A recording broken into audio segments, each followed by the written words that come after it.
as Republicans that want to bring down our government. You can see it in the streets. You can see where they're coming from. And the same way they fought as Confederates, they want to bring down the government and reform it. Wait a minute. Whoa. I'm sorry. Are you likening, and I'm only assuming you're referring to the Tea Party members who are pretty intransigent on their views. Are you likening them to Confederates? Well, I can tell you this. If you take a look at the states that they control, take a look at the Dixiecrats, see how they went over to the Republican Party, and see Michelle Bachmann is not from Dixie. What are you talking about? Wow, a rare moment of media fairness as Ashley Banfield of CNN went at it with Charlie Rangel yesterday after he made remarks that I guess he just expected a pass on because they all get passes on these crazy, ridiculous remarks. Welcome back to the Steve Malzberg Show. Joining us now is a man I haven't spoken to in a number of years, although I had he co-authored Dwight Gooden's biography, and we had Dwight Gooden sitting right here in the studio next to me.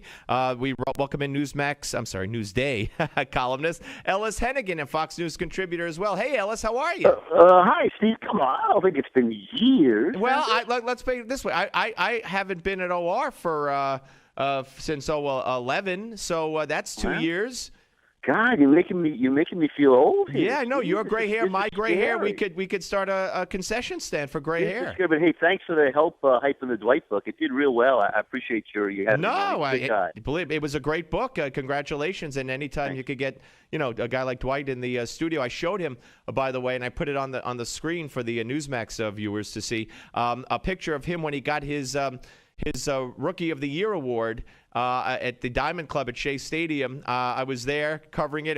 He and I took a picture together, and I said, I don't know where I got that sweater from, and he said, I don't know where I got that jacket from. So we were a lot younger back then. Well, and I hope your listeners today understand that you have a genuine history in sports radio. I mean, you actually know something about that stuff. Yeah, I know, as opposed to politics. Anyway, I'm glad you're aboard, and I hope we could do this on at least a semi-regular basis. Okay, so let's start. I played that.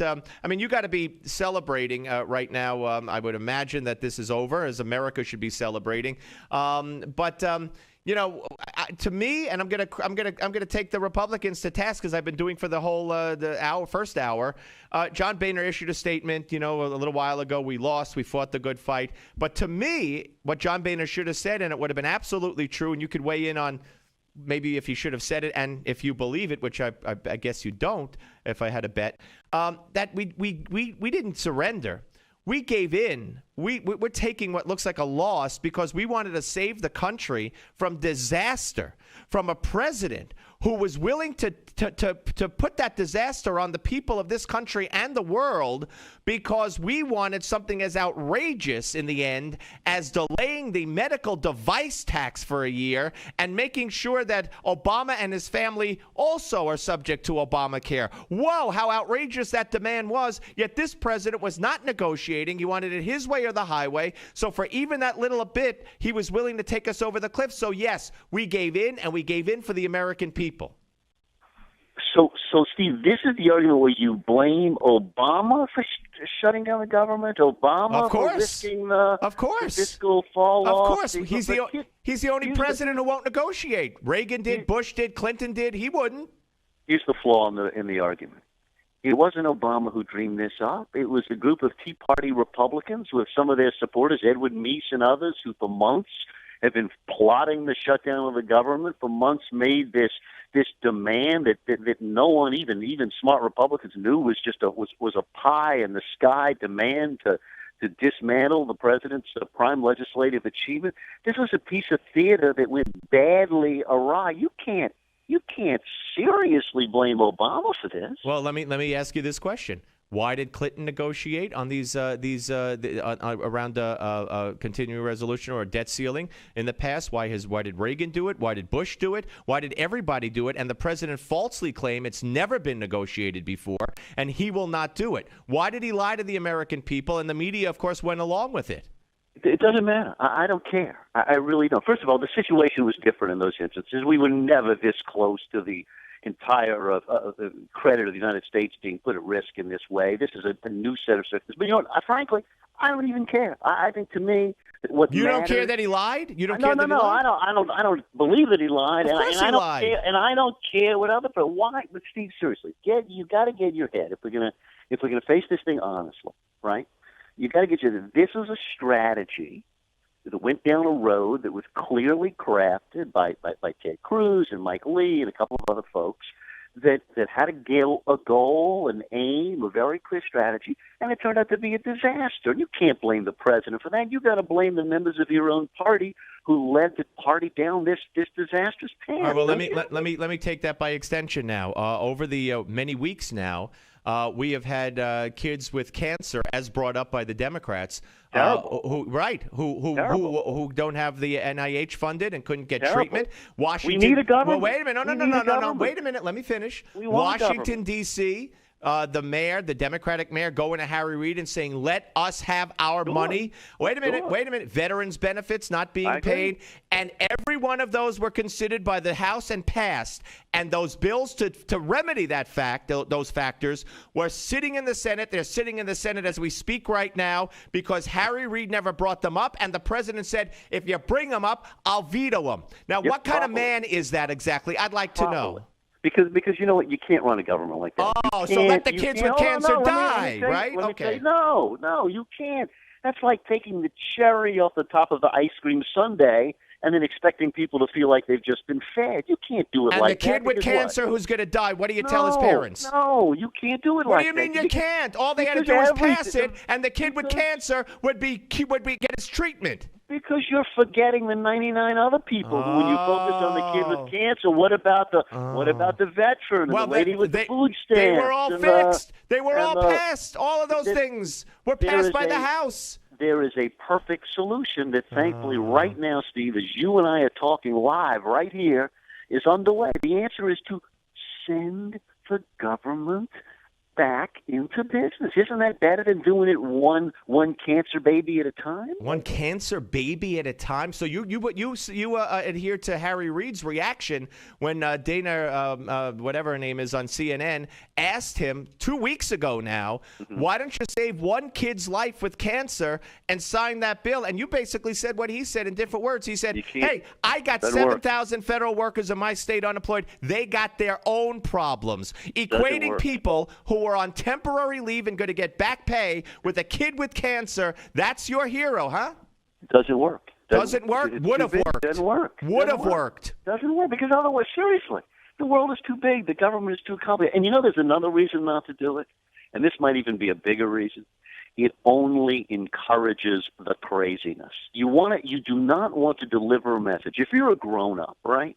If you're a responsible person who understands that we can have disagreements, we can argue them out, but you can't play this stuff as a hostage negotiation. We want to discourage people from this kind of recklessness in the future. Don't you join me in that, right? You don't like this recklessness, do you? You mean the recklessness that Tip O'Neill showed, shutting down the government 7 times? Is that's the recklessness you're talking about? You know what? I was too young to remember that. Oh, let me teach you history then. Then let me give you history. It's happened 17 times before. Tip O'Neill did it 7. It happened when there was a Democratic president and a Democratic Senate and a Democratic House. They would shut the government down too. I don't think. Am I right? You know the history. But that's history. That's history. Forget it, right? Let me ask. Yeah. Am I right? Never in the history of the United States have we ever defaulted on our debt payments? Have we ever? I think once we did, yes. Around the early 1900s, actually. And you know what? We shouldn't have done it that time either, because it's a reckless thing to do. And come on, you got to join me. Give me an inch here. You got to join me at least in that much. That it is. Of course, we shouldn't default. Of course, we shouldn't. And by launching a strategy that says if I don't get this policy concession that I want, I'm going to shut down the government and I'm going to make the nation default. Okay. That's not an right. And the policy concession is for a president who breaks the law and defies the Constitution by taking what he and the Democrats all we heard was, this is settled law. It's settled law, Obamacare. Wait. Let me finish this point. Okay. And then you can respond. It's settled law. It's passed by the Senate and the House. Mm-hmm. The Supreme Court upheld it. We had 2 elections on it. So what gives Barack Obama, and I'd love for you to tell me this, the right to say, you know what? Settled law. I'm going to pick and choose how I'm going to enforce this law. Businesses, you get a year delay. This group and that group, you don't have to pay for a year. Just like he does on the work requirement for welfare, just like he does with ICE telling them not to deport people, just like he does on the Defense of Marriage Act, which was in effect for years, and he decided as policy not to enforce it.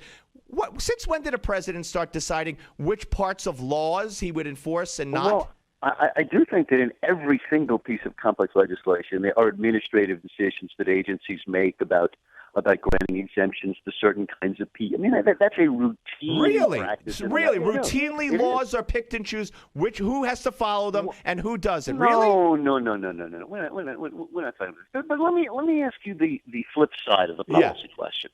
If in the era when the Democrats had control of Congress and the presidency, if they had said, listen, we want to change the Bush tax cuts. They did try to do that. Unless we do that, we're going to make sure that the government defaults on its debts. Would you have been comfortable with that? I understand you would disagree with it, but as a political strategy, would you have said honestly that that's an appropriate way for Democrats to wield power? You would not. But would you acknowledge that this has been done before? On the debt ceiling talks and on budget talks and continuing resolutions, government is closed that way. But this has been done before, Ellis. This isn't new. And presidents in the past have said, all right, we'll negotiate. This president is different. He was willing to inflict more pain than he's already inflicted on people on purpose, more pain because he didn't want a 1-year delay in a medical tax device that 76 senators favor delaying. That's the kind of president we now have. And you would concede, I know, that the pain came from the gun that was pointed here we at the go. head of the nation. You like that violent people. imagery, don't you? Like when Gabby Giffords is shot, then it's Republicans who are violent. Kidnappers, anarchists, arsonists, kidnappers, jihadists. You like that, huh? Don't you think? I'm a writer, so I like vivid. Vivid. Politicians, Okay, by the way, I would advise politicians not to use such vivid imagery. Like our leader, like our fearless leader. But as a writer, I'm sort of comfortable with it. But don't you agree? Listen, here's the other thing, and maybe I say this as a native of Louisiana, Go right? ahead, yeah. There are things that have happened in the history of our nation that were wrong. It shouldn't have been done. So Tip O'Neill was an evil guy then, right? The fact that something at some point in the past, and I don't think the circumstances were precisely the same. In fact, they're really rather different.